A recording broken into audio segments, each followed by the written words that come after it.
ये दिल्ली, ये अपना इधर मेवाड़, मेवाड़ के इधर पास में जगह है गुजरात, इधर पास में पड़े मालवा।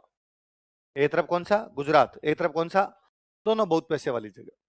गुजरात में बहुत पैसा, मालवा में बहुत पैसा। कारण गुजरात के पास तो समुद्र का तट लगता है, कोस्टल एरिया है, और जहां कोस्टल एरिया होगा वहां पर व्यापार ज्यादा, और ट्रेड होगा ही कहां से? कोस्टल से। तो कोस्टल एरिया में व्यापार ज्यादा, व्यापार ज्यादा तो पैसे ज्यादा।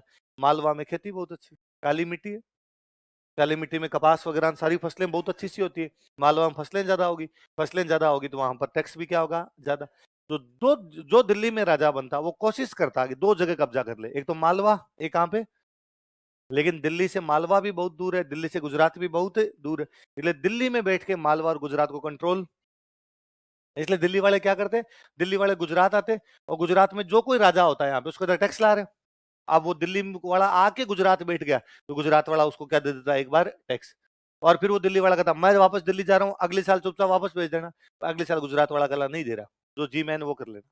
क्योंकि गुजरात वाले को पता है कि दिल्ली से गुजरात हर साल आना संभव, बार बार सेना लेके भाई साहब आ जाए जाए निकल आ जाए, एक बार आगे आगे 20 साल के अंदर कोई, अब बार बार कौन आएगा? इसलिए गुजरात और मालवा वाले जल्दी से दिल्ली को टैक्स देते। अलाउद्दीन दिमाग लगा रहा है कि यदि चित्तौड़ पे कब्जा कर लिया जाए तो गुजरात पे भी कंट्रोल और मालवा पे भी कंट्रोल। अपने एक बंदे को कहां बिठा दो? चित्तौड़, इधर भी कंट्रोल हो। दिल्ली से यदि गुजरात जाना है, यदि दिल्ली से मालवा जाना है तो बीच में मेवाड़ है। बीच में क्या है? इसका मतलब है मेवाड़ ट्रेड रूट पे है। किस पे? ट्रेड रूट पे। कौन से ट्रेड रूट पे? दिल्ली से मालवा और दिल्ली से गुजरात। अलाउद्दीन इस ट्रेड रूट पे, इस व्यापारिक मार्ग पे क्या करना चाहता है? कब्जा। यदि रूट पे कब्जा हो गया तो व्यापार पे भी अपना क्या हो जाएगा? कब्जा। देखो 1299 की बात है, कब की बात है? अलाउद्दीन दिल्ली से गुजरात जा रहा है। दिल्ली से कहां जा रहा है? गुजरात। उन दिनों अपने मेवाड़ में राजा थे रतन सिंह के पिताजी। रतन सिंह के पिताजी का नाम था समर सिंह। क्या नाम था? मैं भी कह रहा हूं यदि आपको दिल्ली से गुजरात और दिल्ली से मालवा जाना है तो रास्ते में क्या पड़ेगा? मेवाड़। अब कोई भी राजा या कोई बंदा, मतलब अपने अपने यदि किसी के दूसरे के घर से अंदर से जाएंगे, किसी के दूसरे के खेत के अंदर से जाएंगे तो अनुमति लेनी पड़ेगी। मैं हमेशा कहता हूं गांव की ज्यादातर भाइयों भाइयों की लड़ाइयां यही है कि हमारे खेत के अंदर से नहीं जाने देंगे। गांव के खेती वाले अपने जो भी मुकदमे चाचा जी से बात, इस बात की लड़ाई है कि हमारे खेत के अंदर से आपको रास्ता देंगे। आप तो जब एसटीएम बन जाओगे तब आपके पास में रेवेन्यू के मामले आएंगे। कौन से मामले?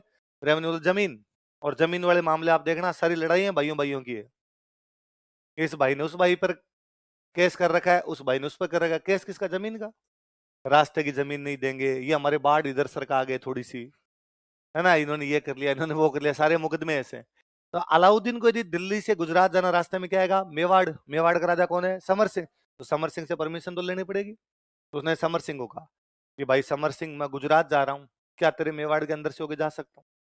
समर सिंह का नाथी का बाड़ा है क्या कि जिसके जी में आया यहां से आया और निकल गया? टैक्स लगेगा। अपने एक जगह से दूसरी जगह जाते हैं टोल टैक्स लगता है। उन्होंने कहा टोल टैक्स जमा करा, चला जा। अलाउद्दीन ने कहा भाई स्टाफ, तू राजा मैं राजा, इतना स्टाफ तो चलता है। उसने कहा ना ना, इस मामले में कोई स्टाफ नहीं, दोस्ती दोस्ती की जगह बिजनेस है, बिजनेस है हमारा। हम तो इस लोकेशन पर इसीलिए बैठे हैं कि इधर से इधर जाएगा तो भी टैक्स देगा, इधर से इधर जाएगा तो भी क्या देगा? टैक्स। तो अलाउद्दीन बेचारा समर सिंह को टैक्स दे के गया। फिर उसने समर सिंह कहा कि देख लेना, मैं तुम्हारे पर आक्रमण करूंगा। समर सिंह का वो तब का तब देखेंगे, एक बार टैक्स ला।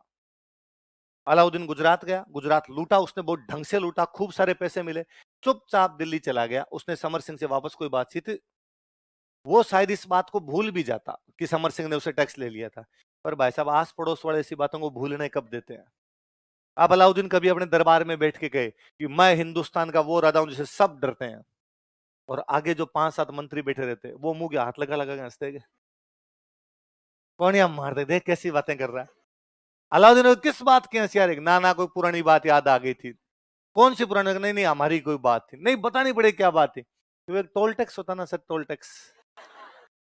अलाउद्दीन बेचारा परेशान था, तो उसको बदला लेना पड़ा इस वजह से, क्योंकि आसपास वाले जीने, और छोड़ो वो कभी गली में जा रहा होता तो बच्चे पीछे से आवाज लगा के बात देता, और टोल टैक्स है।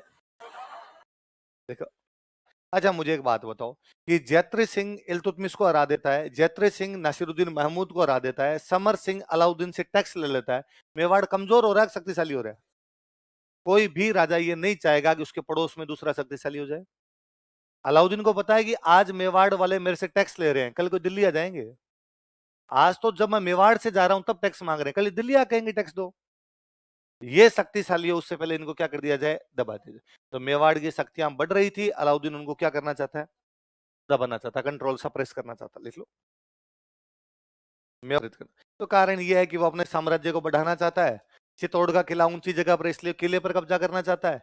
मेवाड़ से दिल्ली, गुजरात वाले, दिल्ली से गुजरात और मालवा के ट्रेड रूट जाते हैं, ट्रेड रूट पे कब्जा करना चाहता है।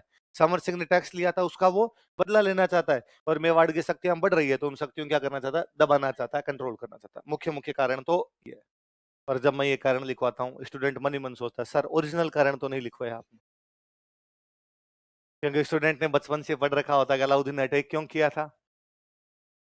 फिर वो कहते सर मैंने तो मूवी भी देख रखी है और मुझे पता है सर उसने पद्मिनी के लिए किया था। आप बात तो बहका रहे हो इधर उधर की बातें। यदि अलाउद्दीन पद्मिनी के लिए अटैक करता तो बाकी जगह क्यों की उसने? उसने पूरे भारत पे अटैक किए, बाकी जगह कौन सी पद्मिनियां थी? कारण दूसरे रहते हैं। पर फिर भी एक कारण वो भी रहा होगा, सबसे लास्ट में लिख लो एक। हालांकि पद्मिनी बहुत सुंदर थी, इतनी अधिक सुंदर थी कि आक्रमण करना ही पड़ा। सुंदरता के लिए तो आक्रमण किए जाते हैं, पहले भी इस प्रकार के आक्रमण होते रहे थे, अब भी एक आक्रमण हो गया तो इसमें कौन सी बड़ी बात है? फिर आपको याद है, अरे साम्राज्य विस्तार भी, हाँ हाँ वैसे साम्राज्य का विस्तार भी करना चाहता था, पर फिर भी सुंदरता तो सुंदरता ही होती है। आप ले दे के अपनी 5 लाइनें 5 लाइनें सुंदरता में भर दोगे भाई साहब, दूसरी चीजें याद है।